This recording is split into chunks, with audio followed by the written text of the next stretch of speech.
Hello बच्चों, कैसे हो तुम लोग? क्या चल रहा है?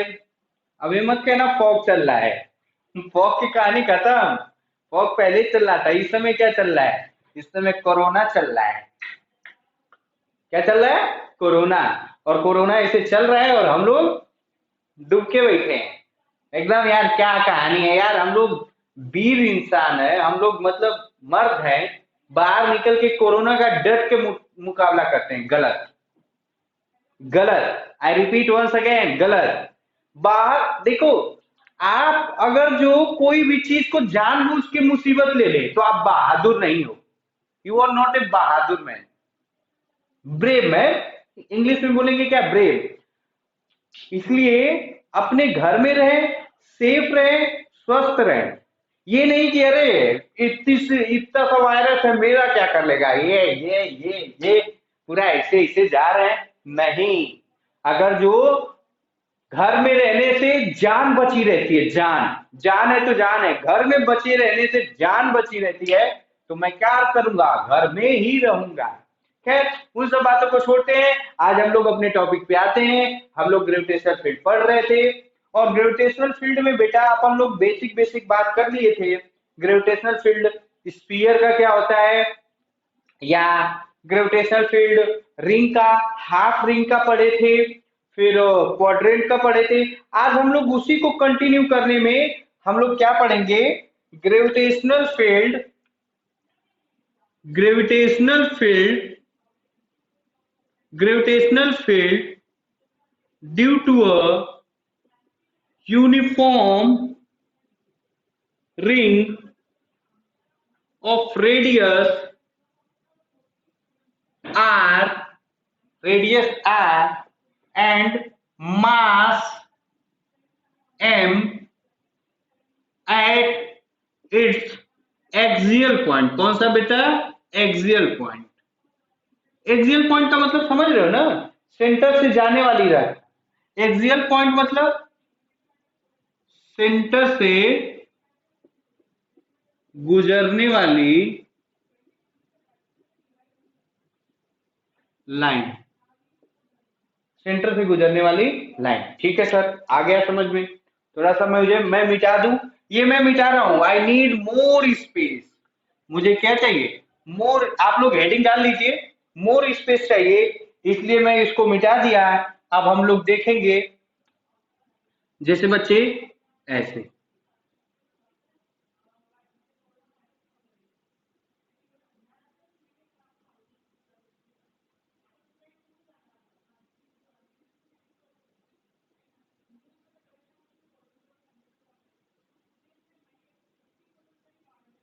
ठीक है।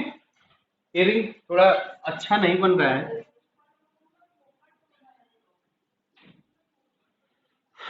थोड़ा सा यही दिक्कत है मेरे साथ, यही दिक्कत है। क्या? मुझसे फिगर थोड़ा अजीब बनता है। लेकिन आप लोग समझते रहिएगा, ये रिंग है। क्या है? ठीक। ठीक है, ये रिंग है। अरे यार, ठीक है ना यार, क्या है? तुम लोग बस समझ रहे हो, यही बहुत है। बस ये ठीक है। ये रियल में रिंग जानते हो, ये ऐसे नहीं है। ऐसे नहीं है बेटा। ये ऐसे नहीं है, ऐसे। कैसे? ऐसे। Am I clear? आपको समझ में आ रहा है? देखो, ये दो टाइप का रिंग होगा। एक या तो ऐसे रख दूं, या तो ऐसे रख दूं। तो ये ऐसे रखा गया है। और सही से बोलूं तो जानते हो, ये वर्टिकल में है और ये क्या है? हॉरिजेंटल। ये क्या है? हॉरिजेंटल। और ये क्या है? वर्टिकल। ये अगर जो मैं ऐसे बना दूं रिंग, तो ये क्या है? Horizontal ring. और अगर जो ऐसे बना दूं, तो ये क्या है बेटा? वर्टिकल। क्या है मेरे बच्चे? वर्टिकल। देख, ऐसे बनाया और ऐसे बनाया। कोई दिक्कत, कोई परेशानी वाली बात? मतलब कहने का मतलब मैं ये ध्यान में रखना। रिंग कैसे रखी है? ऐसे। कैसे रखी है? ऐसे। ऐसे फील करेंगे, ऐसे फील करेंगे। ठीक है। तो अगर जो बच्चे मेरे ध्यान से सुनना तुम लोग, बहुत इंपॉर्टेंट बात है। और इंपॉर्टेंट इसलिए क्योंकि ये बात, आई रिपीट वंस अगेन, ये इलेक्ट्रोस्टैटिक्स में यूज होगा। मैग्नेटिक प्रॉपर्टी, जब मैग्नेटिक फोर्स पढ़ोगे, मैग्नेटिज्म में यूज होगा। इसीलिए यहाँ पे बताया जा रहा है कि हमारे बच्चों को इलेक्ट्रोस्टैटिक्स या मैग्नेटिज्म पढ़ोगे तो उसमें ये कहानी आएगी। ये ऐसे है, ऐसे है, और इससे जो ये लाइन जा रही है ना, यही एक्सिस है। क्या है? एक्सिस। ये लाइन इसके सेंटर से, आई रिपीट, ये देखो, इसके सेंटर से जो जा रही है वही क्या है? एक्सिस है। वही क्या है मेरे बच्चे? एक्सिस है। वही ये लाइन इसके ऐसे, यही पॉइंट पी एक्सिस है। क्या है? एक्सिस। यहां से ये वाला डिस्टेंस मैं कर दूं, ये वाला डिस्टेंस कितना है बच्चे मेरे? एक्स है। और ये रेडियस, ये क्या है? ये रेडियस कितना है? आर। कितना है? आर। और ये डिस्टेंस है, इतना समझ गए ना? रेडियस आर है और ये पॉइंट कहां पे है? एक्सिस पे। फिर से मैं बताऊं, याद कर, बढ़िया से करेंगे तभी होगा। ये ऐसे, ये यहां से एक्सिस पास कर गया ऐसे, ठीक है? अच्छा, अब करना क्या है वो मैं बताऊंगा, तुम लोग नहीं करोगे, मैं बताऊंगा। देखो, ये रिंग है, रिंग है, पॉइंट मास तो है नहीं, पॉइंट मास नहीं है। पॉइंट मास नहीं है तो कहीं ना कहीं अपने को ग्रेविटेशनल फील्ड लगाने के लिए अपने को क्या निकालना, क्या यू हेल्प लेगा? इंटीग्रेशन का। इतना कंसेप्ट में आया क्या? क्या इतना दिमाग में समझ में आया क्या? This ring is not a point mass. That's why if we wish to find the gravitational field at point P, then we must have to do some calculation which is related to integration. Which is related to integration. That's why the same procedure we will apply. We will consider elemental mass, and due to this that elemental mass, we will try to find the gravitational field at point P and then we integrate it. Are you clear? क्या आप समझ पाए? क्या मैं फिर को देखो यार, क्वेश्चन तो कोई भी कहीं पे भी यूट्यूब देखो, जैसे ये खींच दिया, ये कर दिया, वो कर दिया, कर देंगे, लेकिन रियल में ये क्यों किए या ये क्यों किए, ये अपने को कहानी समझ में आना चाहिए। नोट में लिखेंगे, नोट में लिखेंगे बेटा, since ring is a distributed mass, hence to find gravitational field at point P, we follow the process of integration, process of integration. ठीक है सर, इतना कुछ तो समझ में आ गया। अब आगे क्या करूं? कुछ नहीं यार, कुछ नहीं। मैं क्या करूंगा, एक यहाँ पे डीएम मास ले लूंगा, यहाँ पे बच्चे मैं एक डीएम मास ऐसे ले लूंगा, ऐसे डीएम मास ले लूंगा और इससे क्या करूंगा? ग्रेविटेशनल फील्ड निकाल लूंगा यहाँ पे। ठीक है, थोड़ा स्ट्रेट बने। मैं क्या किया, मैंने क्या किया, यहाँ पे डीएम मास ले लिया, ये डीएम मास मैंने ले लिया, थोड़ा सा रिंग, ये डीएम मास ले लिया और इससे एंगल बना दिया। अच्छा, एक चीज और ध्यान से देखो तो, ध्यान से मैं बता रहा हूं, ध्यान से, थोड़ा ध्यान से देखना है। ये मास लिया, ये वाला लिया, तो ये यहाँ पे कितना एंगल बनाएगा? थीटा। ये वाला लूंगा तो ये भी कितना बनाएगा? थीटा। क्या मैं क्लियर कर पा रहा हूं? क्या आप समझ पा रहे हैं? क्या आप समझ पा रहे हैं? अगर जो बेटा ऐसे है, ऐसे ये रिंग है, ये क्या है? रिंग है। तो अगर जो रिंग है बेटा, तो यहां से जो एंगल बनेगा, ये वाला भी सेम एंगल बनाएगा, ये पार्ट भी सेम एंगल बनाएगा, सब पार्ट क्या होगा? सेम। इसके थिकनेस को इग्नोर करो, इसके थिकनेस को, ये इतना चौड़ा रिंग नहीं होगा, छोटा सा होगा। क्या करेंगे? छोटा। तो देखो, ये वाला भी सेम एंगल बनाएगा, ये वाला भी सेम एंगल बनाएगा, ये वाला भी सेम एंगल बनाएगा। मतलब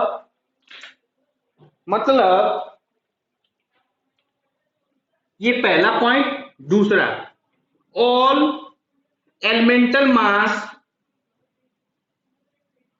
which is taken on the ring make equal angle at point P with horizontal, चाहे with axis, कोई दिक्कत वाली बात? कोई कहानी वाली बात नहीं, पूरा डिटेल में बताया जा रहा है, खूब अच्छे से बताया जा रहा है।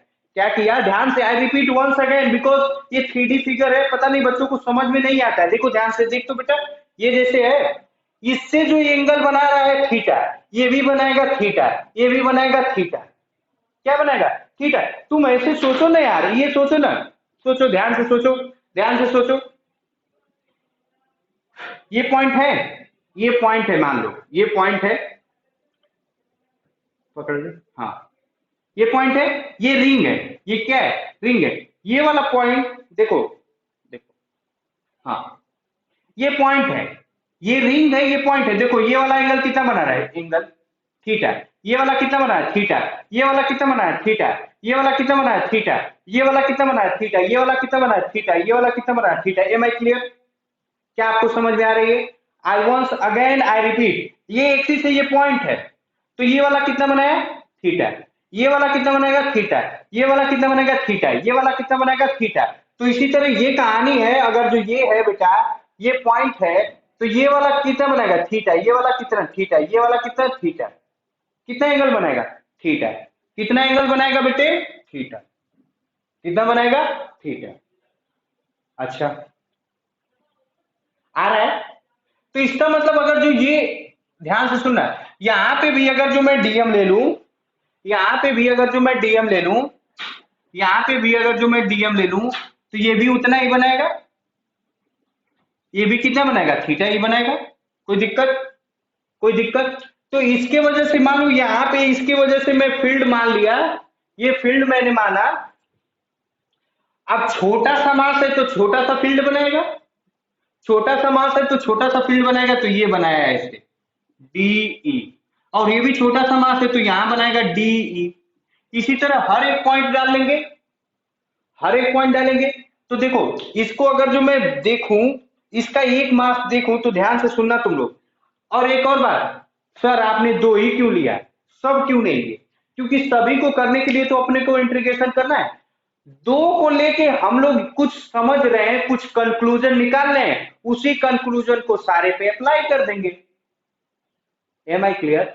फिर से, मैं चाहूं तो एक ही को करके कर सकता हूं, मैं चाहूं तो एक को ही करके कर सकता हूं, लेकिन दो ले लेंगे तो अपने को समझ में आएगा क्लियरली कि दो जो इफेक्ट, देखो ध्यान से सुनो, जैसे ध्यान से सुनना, कोचिंग क्लास 9 बजे से है, एक लोग चला गया 9 बजे, और 50 लोग चले गए 10 बजे, तो इसका मतलब कहीं ना कहीं, आई रिपीट वंस अगेन, कहीं ना कहीं कोचिंग वालों ने अपने शेड्यूल में गलती किया होगा।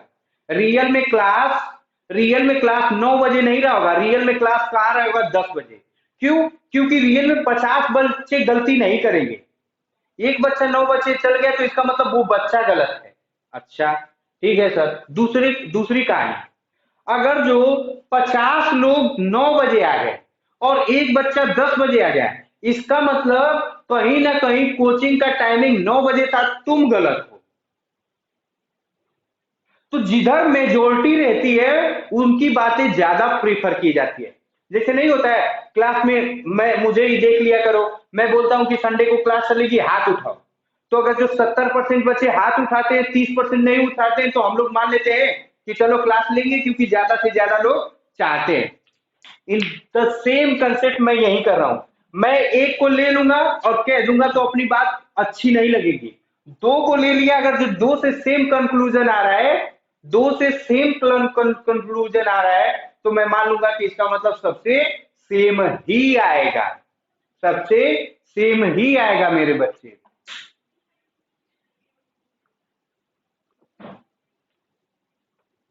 Sorry for disturbance. अच्छा सर, इतना समझ में आया। अब देखो, तो इसका अगर जो कंपोनेंट मैं तोड़ूं, देखो ध्यान से देखो, ये है ऐसे, और एक कंपोनेंट है बेटा ऐसे, सॉरी ये ऐसे, खैर छोड़ो, ये लाइन है,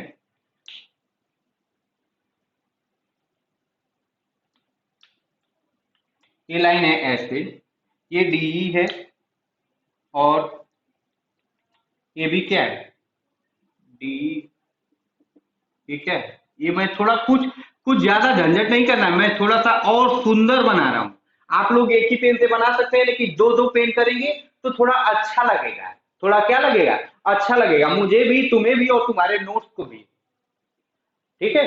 अच्छा, ये कितना है? थीटा। ये कितना है? थीटा। और ये कितना है बेटा? थोड़ा सा इसको मैं रख लूं, इट विल क्रिएटिंग प्रॉब्लम। हाँ, ये कितना है बेटा? डी है। और ये कितना है? ये भी कितना है? डीई है। इसका अगर जो करोगे तो इधर एक कंपोनेंट बनेगा डीई कॉस थीटा, और इसका एक कंपोनेंट बनेगा डीई साइन थीटा। कोई दिक्कत? अच्छा, इसका अगर जो देखेंगे तो इसका एक और कंपोनेंट बनेगा इधर डीई कॉस थीटा, और इधर बनेगा DE sine theta.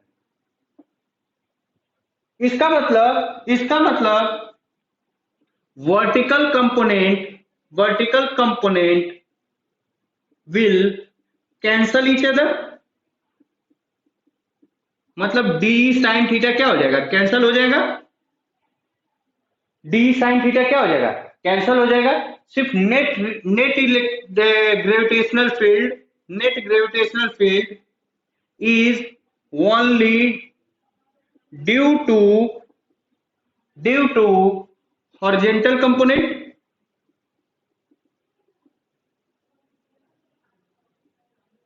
D cos theta. Am I clear? क्या मैं इतनी बात को समझा पाया? और क्या आपने आपने इतना बात को समझ लिए? अगर जो लिए इतना कर लिए तो अपना काम हो गया। I repeat once again, because it is most important concept, we will use at least 4 times in physics. कितना बार यूज करेंगे? 4 times.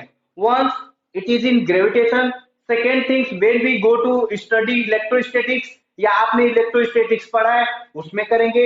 And the third one most important, magnetic field या मैग्नेटिक फोर्स एक axial point Biot Savart law का use करके अगर जो करेंगे तो वहां पे पढ़ेंगे। यहाँ पे ग्रेविटेशनल फोर्स को इसीलिए खूब अच्छे से स्ट्रेस दे के समझाया जा रहा है। ठीक है, एक एक पॉइंट को बताया जा रहा है। अच्छा सर, ठीक है, तो मैं इसको मिटा रहा हूं because I need some space. इसका मतलब बेटा, इसका मतलब net gravitational field is equal to हो जाएगा डीई कॉस थीटा, और इसका क्या हो जाएगा? इंटीग्रेशन। क्या हो जाएगा? इंटीग्रेशन। अब डीई क्या होगा? डीई कितना होगा बच्चा? देख तो कितना होता है? ई इज इक्वल टू होता है जीएम अपॉन आर स्क्वायर, यही होता है ना? तो ये G DM upon R square, मतलब ये एल एल। अब एल इज इक्वल टू क्या हो जाएगा मेरे बच्चे? ये हो जाएगा under root R square plus X square. होगा क्या रे भैया? होगा क्या? आ रहा है क्या? तो इसका मतलब under root R square plus X square का होल स्क्वायर। कोई दिक्कत? तो डी इज इक्वल टू कितना हो जाएगा? G D M upon G D M. ये कितना हो जाएगा? R square plus X square. क्या इतनी बात को समझ में आए? ये रूट रूट से ये कट जाएगा, ये क्या हो जाएगा? कट जाएगा। अब इतनी आनी चाहिए बच्चे में, रूट से अगर जो स्क्वायर है तो कट जाता है। इतना आया? इतने को समझ ले, फिर आगे मैं बढ़ता हूं, आगे मैं बढ़ूंगा। अब क्या होगा? अब क्या होगा? ध्यान से सुनना तुम लोग। ये मैं मिटा रहा हूं, ये मैं मिटा रहा हूं। मोस्ट इंपॉर्टेंट थिंग्स है। क्यों? क्योंकि मैं जब क्लास 12th में था ना तो मुझे कॉन्सेप्ट समझ में नहीं आया था। आई रियली, मैं क्लास 12th में था तो मुझे नहीं समझ में आया था। तो मैं क्या क्या गलती किया था ये मुझे याद है। पहली बात, ये सब समझ में नहीं आया था ये फिगर। तो फिगर को मैंने पूरा अच्छे से एक्सप्लेन करना चाहा कि वो फिगर कैसे है, ऐसे है। फिर दूसरा, ये एक्सिस को लेके मैंने एक्सप्लेन किया। ठीक है, खैर वो सब बातों को फिर से रिपीट करने का फायदा नहीं है, यहाँ पे अपन लोग आते हैं। अच्छा, ठीक है, तो इसका मतलब ई नेट कितना हो जाएगा मेरे बच्चे? ई नेट हो जाएगा, ई नेट हो जाएगा, ई नेट हो जाएगा इंटीग्रेशन ऑफ डी की वैल्यू रख दू, G D M upon R square plus X square into cos theta, into cos theta. अच्छा अच्छा ठीक है, ये कॉस थीटा कांस्टेंट है कि वेरिएबल है? कांस्टेंट है यार, मैं अभी बताया था। कॉस थीटा क्या है बच्चे मेरे? कांस्टेंट है। देख ध्यान से सुन, देख ये वाला, ये पॉइंट है, इससे ये एंगल बनेगा थीटा, ये बनेगा थीटा, ये बनेगा थीटा, ये बनेगा थीटा, ये बनेगा थीटा, ये बनेगा थीटा। कॉस थीटा क्या है? कांस्टेंट। क्या है बेटा? कांस्टेंट। आर क्या है? कांस्टेंट। इस पॉइंट पे ये क्या है? कांस्टेंट। कांस्टेंट है, इसीलिए मैं बाहर, बाहर क्या निकलती है? कांस्टेंट चीज। बाहर क्या निकलता है इंटीग्रेशन से? कांस्टेंट चीज। तो इसका मतलब बेटा मेरे, ध्यान से सुनना मेरे बच्चे, कि इसमें क्या क्या कांस्टेंट है? एंगल कांस्टेंट है, अभी ये वाला कहानी बताया, बार बार नहीं रिपीट कर रहा हूं। दूसरा, R radius of the ring constant होगा, और यहां से ये पॉइंट एक्स कितना डिस्टेंस है, ये भी कांस्टेंट होगा। तो मैं लिखूंगा, since r, x and theta are constant, hence hence hence E net कितना हो जाएगा मेरे बच्चे? ई नेट हो जाएगा, ई नेट हो जाएगा, जी भी कांस्टेंट होगा, G R square X square into cos theta integration of dm, integration of dm. अच्छा ठीक है, और डीएम का इंटीग्रेशन क्या होगा यार? डीएम का, अरे भैया डीएक्स का इंटीग्रेशन क्या होता है? डीएक्स का इंटीग्रेशन क्या होता है? एक्स। डी का इंटीग्रेशन क्या होता है? ई। डीएफ का इंटीग्रेशन क्या होता है? एफ। डी डब्ल्यू का इंटीग्रेशन क्या होता है? डब्ल्यू। तो डीएम का इंटीग्रेशन क्या हो जाएगा? एम। क्या हो जाएगा? एम। तो इसका मतलब ई नेट कितना आ जाएगा बेटा?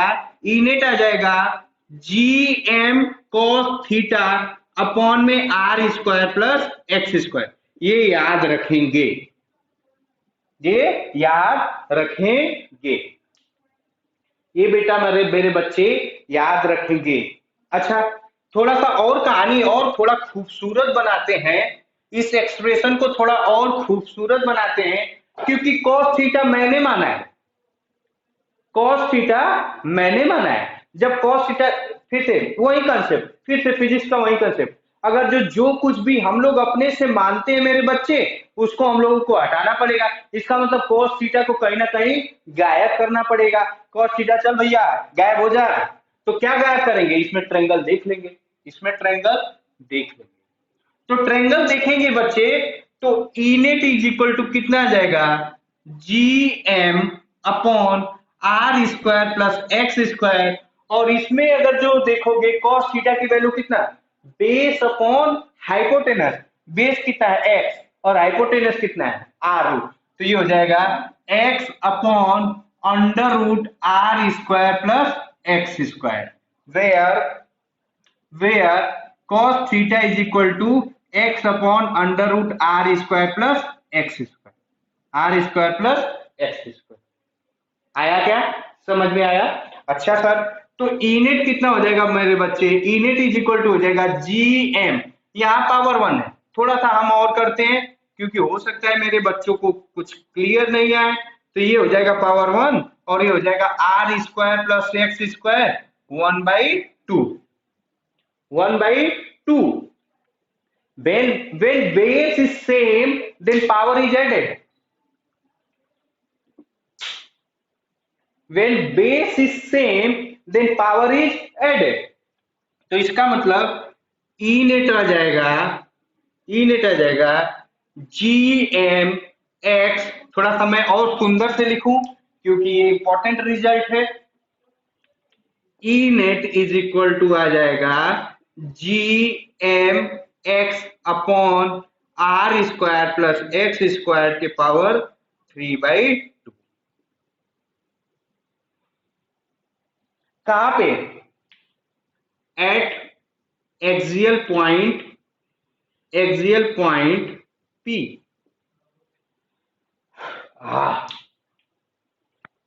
एक बार खूब वीडियो को पॉज करके अच्छे से टाइम लो, और टाइम लेके समझो, टाइम लेके मेरे बच्चे समझो, टाइम लेके समझो। ठीक है, मैंने माना कि तुमने सफिशिएंट टाइम लेके समझ लिए। अब मैं थोड़ा कुछ और आगे कहानी करूंगा, कुछ और आगे कहानी करूंगा, और मैं मिटा रहा हूं, इसको मिटा रहा हूं।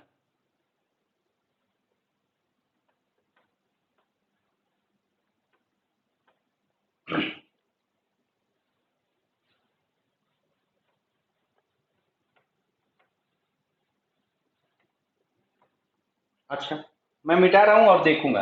मतलब रियल में ई नेट कितना आ गया वैसे? ई नेट आ गया G M X upon R square plus X square के पावर 3/2,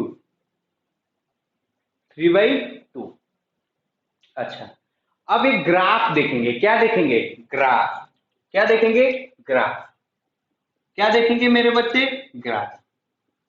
या ग्राफ से पहले सोचो तो थोड़ा सा, मैं इसी को ग्राफ बना रहा हूं। ये देखो, मैं इसी को ले ले रहा हूं, आप लोग भी इसी को ले लेंगे।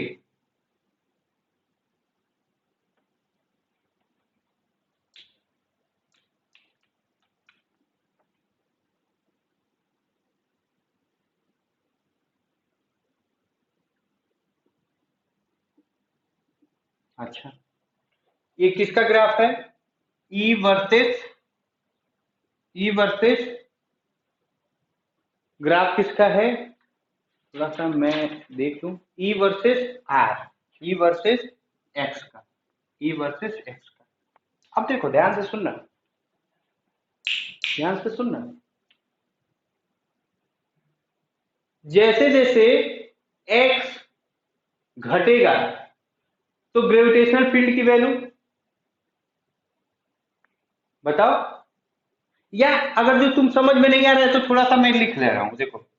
If, if x is much greater than r, if x is much greater than r, तो r को भी नेग्लेक्ट करेंगे।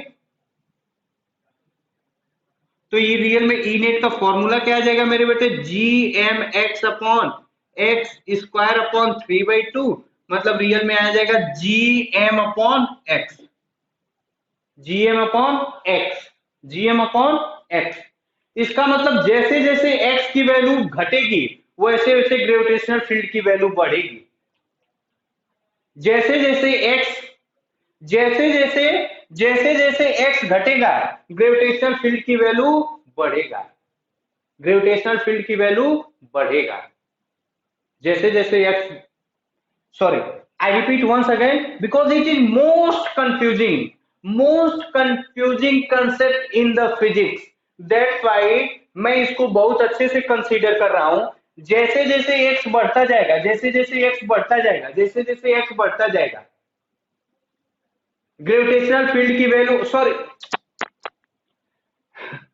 जैसे जैसे एक्स कम हो रहा है, जैसे जैसे यहां से हम लोग नापे ना, ये है ओरिजिन, ये क्या है? ओरिजिन है। ये क्या है? ओरिजिन है।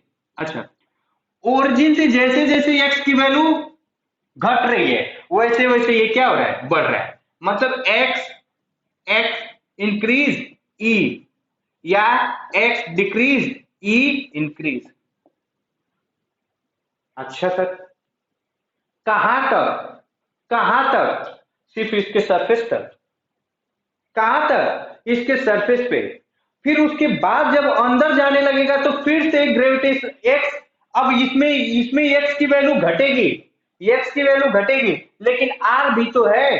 तो ये ग्रेविटेशनल फील्ड की वैल्यू क्या होने लगेगी? घटने लगेगी। क्या होने लगेगी? घटने लगेगी। क्यों घटेगी? क्योंकि सेंटर पे क्या ग्रेविटेशनल फील्ड क्या होना चाहिए? जीरो। ग्रेविटेशनल फील्ड सेंटर पे क्या होना चाहिए? जीरो। रिंग का मैंने पढ़ाया था, मैंने रिंग का बताया था।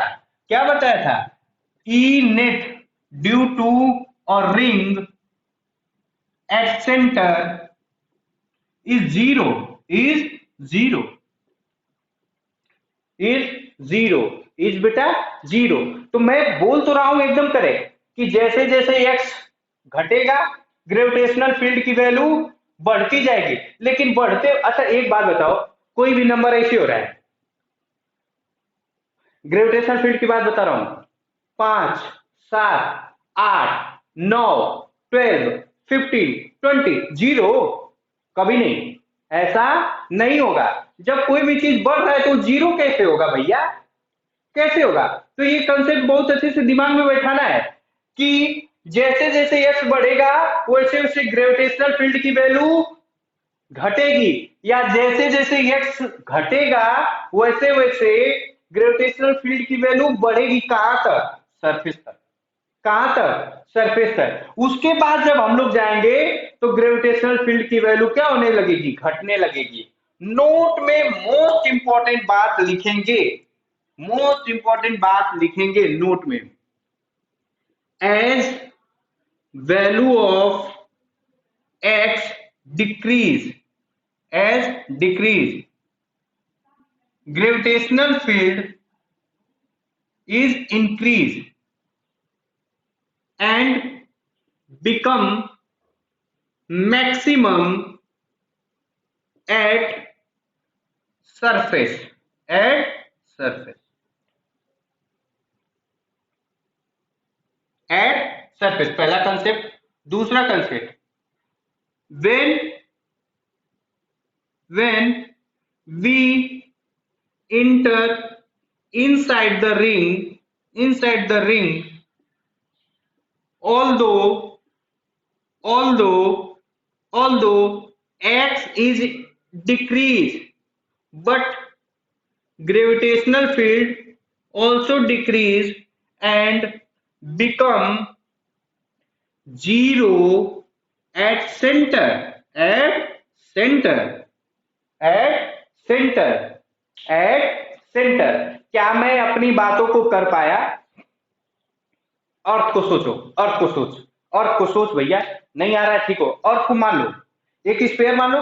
अगर जो अर्थ के ऊपर जाएंगे, ऊपर जाते जाएंगे जाते जाएंगे जाते जाएंगे, ग्रेविटेशनल फील्ड की वैल्यू, जी की वैल्यू या फील्ड की वैल्यू क्या होती जाएगी? घटती जाएगी। अब उसी को उल्टा सोचो, उल्टा सोचो। जैसे जैसे जैसे जैसे जैसे जैसे जैसे जैसे नजदीक आएंगे नजदीक आएंगे नजदीक आएंगे, ग्रेविटेशनल फील्ड की वैल्यू बढ़ रही है, बढ़ रही है मतलब एक्स की वैल्यू कम हो रहा है, बढ़ती बढ़ती बढ़ती बढ़ती बढ़ती अर्थ के अंदर घुस गए। अर्थ के अंदर घुस गया तो ये ग्रेविटेशनल फील्ड की वैल्यू घटता जाएगा घटता जाएगा घटता जाएगा घटता जाएगा, घटते घटते घटते सेंटर पे क्या हो जाएगा? जीरो। सेंटर पे क्या हो जाएगा? जीरो। या पीछे का कंसेप्ट देख, पीछे का स्फीयर का देखो, स्फीयर का देखो बच्चे।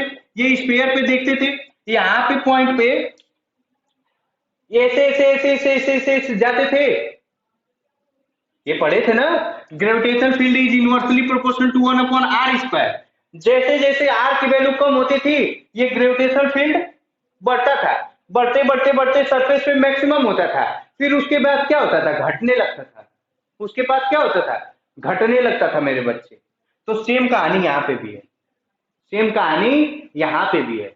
मतलब ई एट सेंटर क्या होगा? जीरो। तो इसका ग्राफ जो बनता है वो ग्राफ कैसे एनालिसिस करते हैं उसको, उस ग्राफ को देखेंगे और समझेंगे। ये ग्राफ ऐसे बना है बच्चे, ऐसे बना है।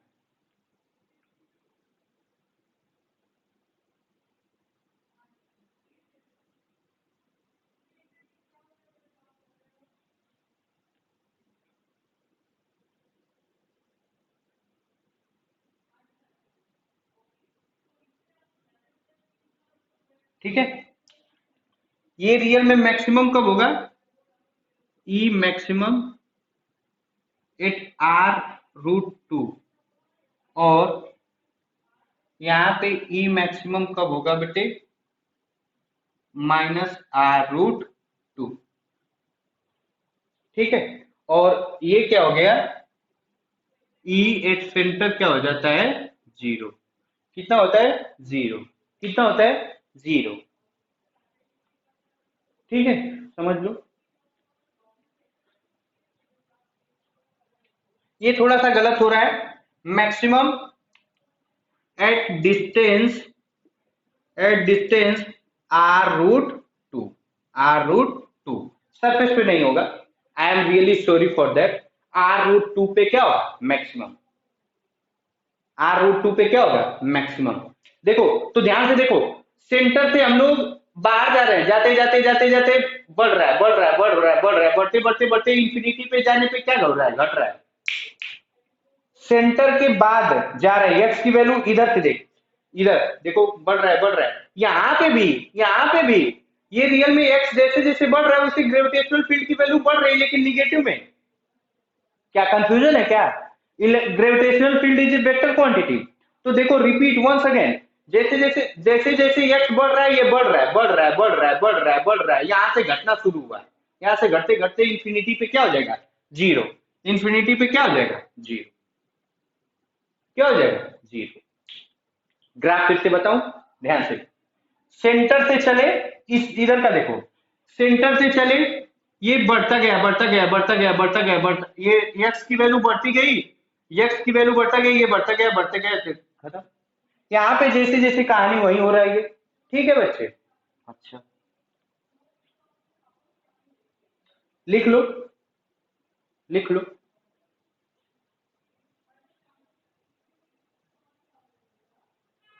लिख लो। ठीक है। अब मैं वीडियो अब मैं ये मिटा रहा हूं,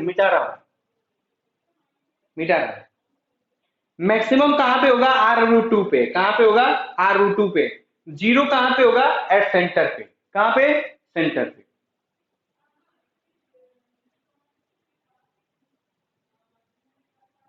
ठीक है? ठीक है ना? मैं मिटा रहा हूं।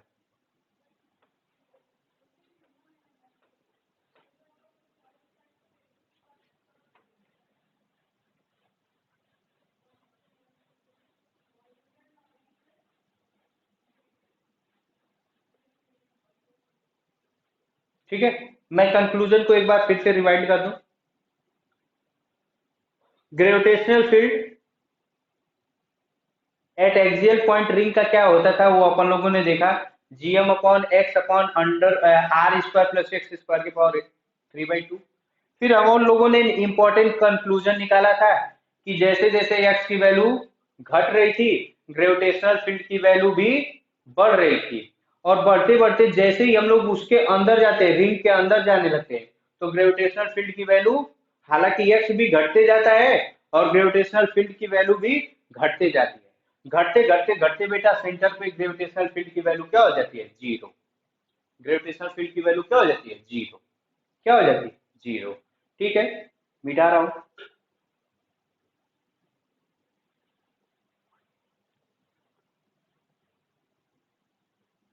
अच्छा, अब ध्यान देंगे, थोड़ा सा और कंसेप्ट समझते हैं।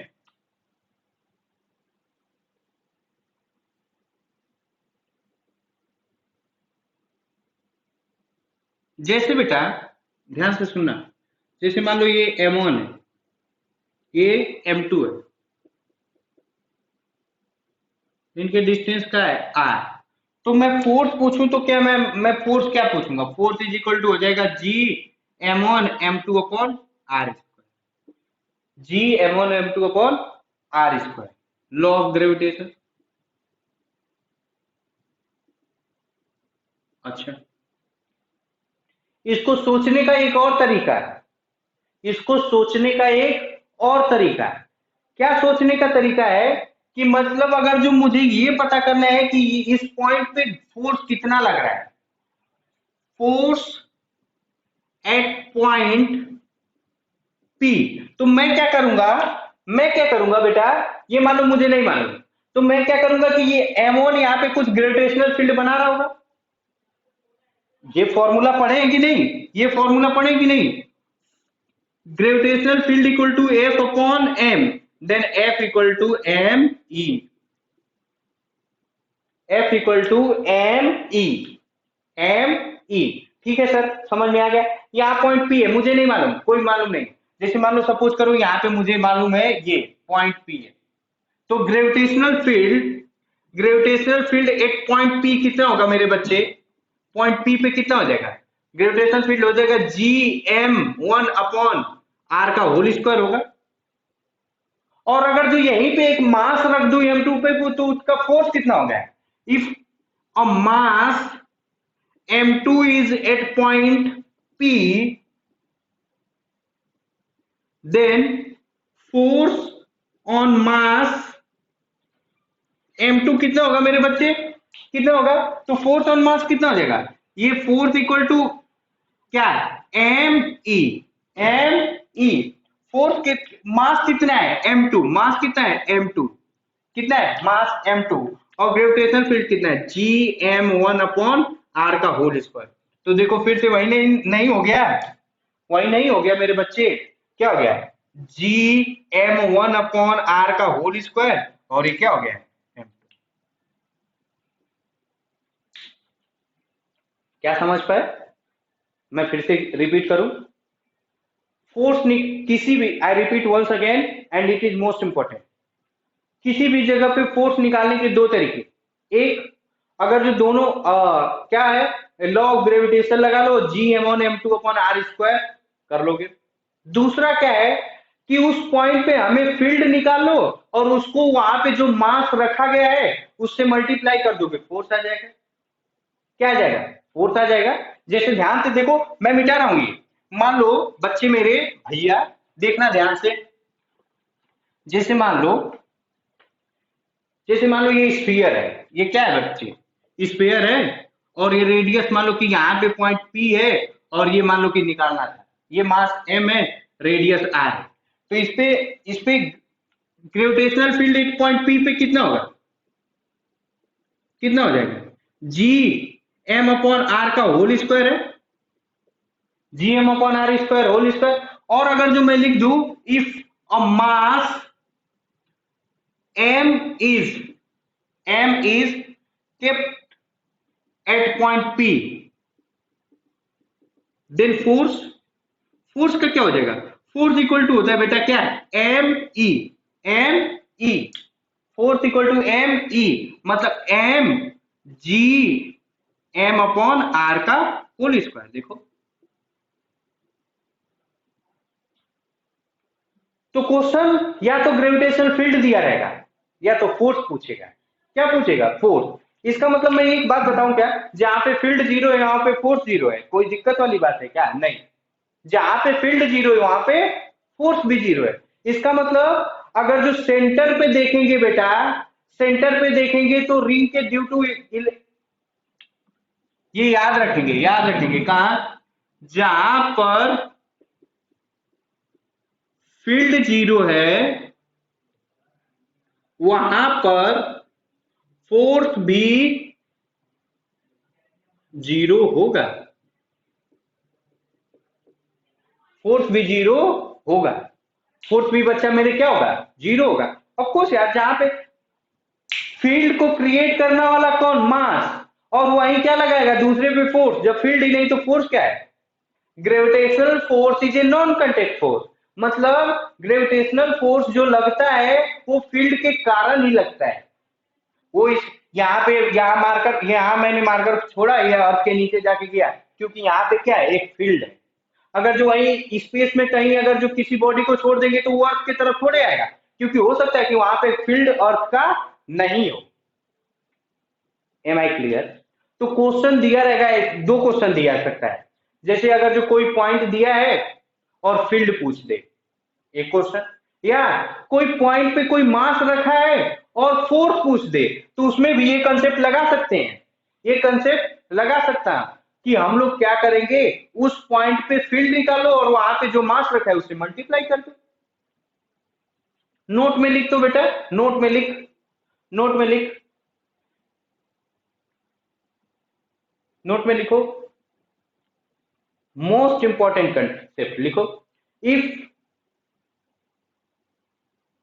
if we are able to find gravitational field at any point, if we are able to find gravitational field at any point, then we can also find the value of gravitational force at that point if any point mass is kept on that point, on that point। Hindi में सुन लो, लिखना होगा तो लिख लो, अगर जो किसी point पे gravitational field की वैल्यू पता है तो वहां पे यदि कोई मास रखा गया है तो उस पर फोर्स निकाल सकता हूं, फोर्स निकाल सकता हूं मेरे बच्चे। जैसे क्वेश्चन है, क्वेश्चन ये मिटा रहा हूं। जैसे क्वेश्चन मान लो, जैसे जैसे सपोज करो कि क्वेश्चन है, मान लो कि ये रिंग है। ये क्या है? रिंग है मेरे बच्चे। और ये सपोज करो ये रिंग है। अच्छा, ये रिंग है, ये पॉइंट पी है और यहाँ पे एक्स डिस्टेंस पे है। ठीक है, मास एम है, रेडियस आर है। अब मैं पूछूं, a point mass m is kept at point, check kept क्या है, is at point p, find force on mass m due to ring। तो क्या नहीं निकाल सकते हो? क्या यहाँ G M one M two upon R square करेंगे? यहाँ पे G M one M two upon R square करेंगे? नहीं करेंगे। करेंगे? नहीं करेंगे। क्योंकि ये अगर जो यहाँ पे मैं ये कर सकता हूं, ये कर दूं force equal to G M upon R square, where M is the mass of ring और M is the mass of particle. तो ये फॉर्मूला गलत है। ये फॉर्मूला क्या है? गलत। क्योंकि ring is not a point mass.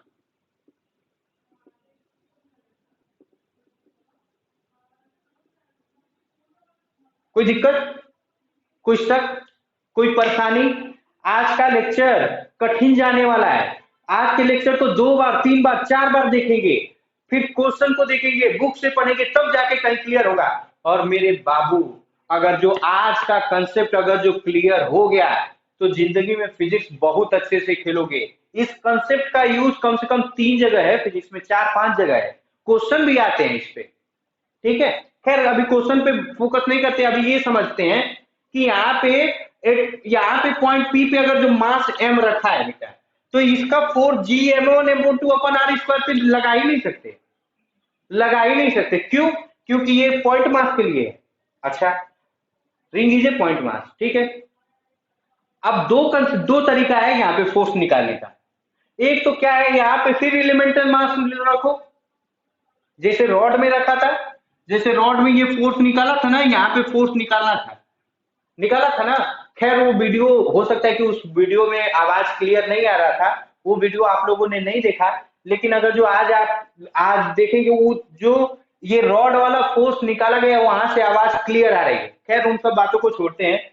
तो यहाँ पे निकालने के 2 तरीके, या तो इस पे क्या करो,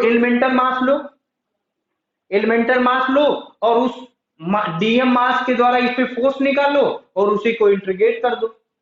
तो फिर से वही झंझट। या या हमें यहाँ पे ग्रेविटेशनल फील्ड की वैल्यू मालूम हो तो उससे क्या करेंगे, उससे बस इस मास को मल्टीप्लाई कर देंगे, अपना फोर्स आ जाएगा। अपना फोर्स बेटा आ जाएगा। This is the concept of gravitational field. इसीलिए हम लोग ग्रेविटेशनल फील्ड को इतना फोकस कर रहे थे। इसका मतलब अगर जो यहाँ पे एफ निकालना होगा तो क्या हो जाएगा, M E M E M E. Mass कितना है बेटा? मास तो मान लो कि एम है, और ग्रेविटेशनल फील्ड यहाँ पे कितना है वो लिख दे रहा हूं। कितना हो जाएगा, G M upon X under root R square plus X square के पावर 3/2। 3/2। अच्छा, तो इसको क्या करेंगे, जी एम, थोड़ा मैं 2-2 पेज से लिख रहा हूं कि समझ में आ रहा है। जी एम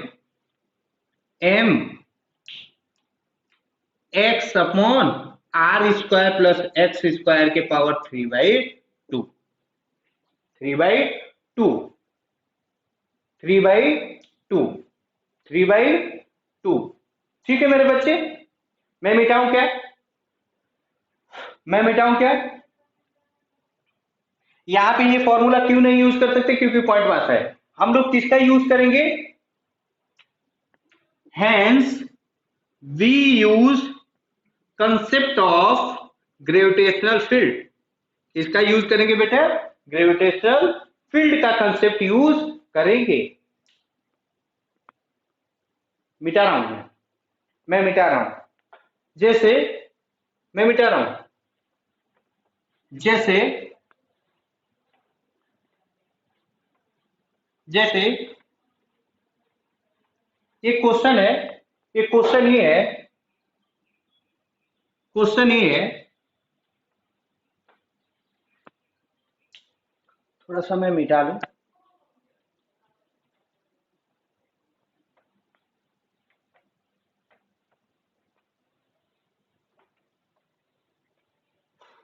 जैसे बच्चे मान लो कि ये रॉड है, ये रॉड है,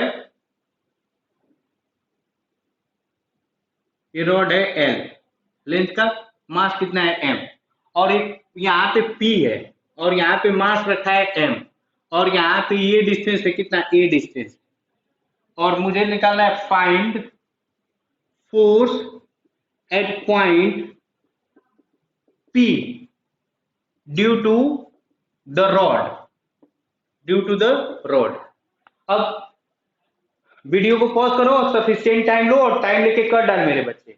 वीडियो को पॉज कर, सफिशिएंट टाइम ले और कर डालो, और कर डालो। तो देखो मैंने माना कि तुमने वीडियो को सफिशिएंट टाइम के लिए पॉज किया और कर डाले।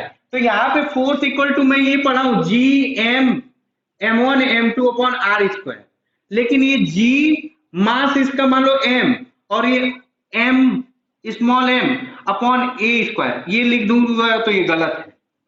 ये क्या है, गलत है। क्यों? Because rod is not a point mass,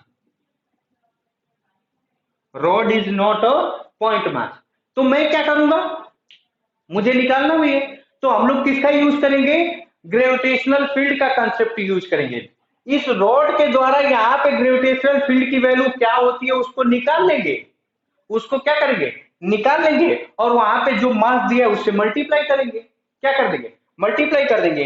hence we use concept of gravitational field. कैसे बेटा, अगर जो एफ निकालनी हो, एफ निकालना हो मेरे बच्चे, तो क्या करेंगे, एफ इक्वल टू कितना हो जाएगा, F equal to M E, force E, कितना ई। यहां पे gravitational field due to rod मालूम है, मालूम होना चाहिए। मैं बोला था कि उस रिजल्ट को याद रखो। मैं लिख रहा हूं, मैं लिख रहा हूं मेरे बच्चे, यहां पे मास क्या है, यहां पे मास m, ग्रेविटेशनल फील्ड क्या है, ग्रेविटेशनल फील्ड होगा G M upon L, bracket में 1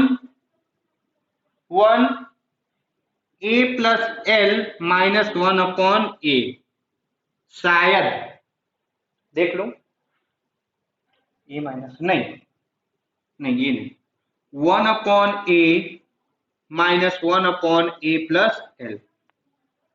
अरे ये भी गलत हो रहा है, यहाँ पे क्या होता है 1 A plus L minus 1 upon A, 1 upon A plus 1 minus, हाँ सही है, ये क्या है बच्चे, ये सही है, ये होता है। तो बस फॉर्मूला इसका मतलब, अगर जो फोर्स एट पॉइंट पी अगर जो निकालना होगा तो क्या हो जाएगा, यही हो जाएगा, कितना हो जाएगा, कितना हो जाएगा, कितना हो जाएगा, G M into M, bracket में, इसको सॉल्व करोगे ना, तो इसको सॉल्व करोगे तो ये कितना आ जाएगा, ये कितना आ जाएगा, देख लेना तुम लोग, मैं लिखने जा रहा हूं 1 अपॉन ए प्लस एल, ये फोर्स हो गया, ये क्या हो गया, फोर्स हो गया, ये क्या हो गया, फोर्स हो गया, क्या हो गया, फोर्स हो गया। I repeat all the concept once again, what, कि अगर जो एक डिस्ट्रीब्यूटेड मास है और उससे फोर्स निकालना है,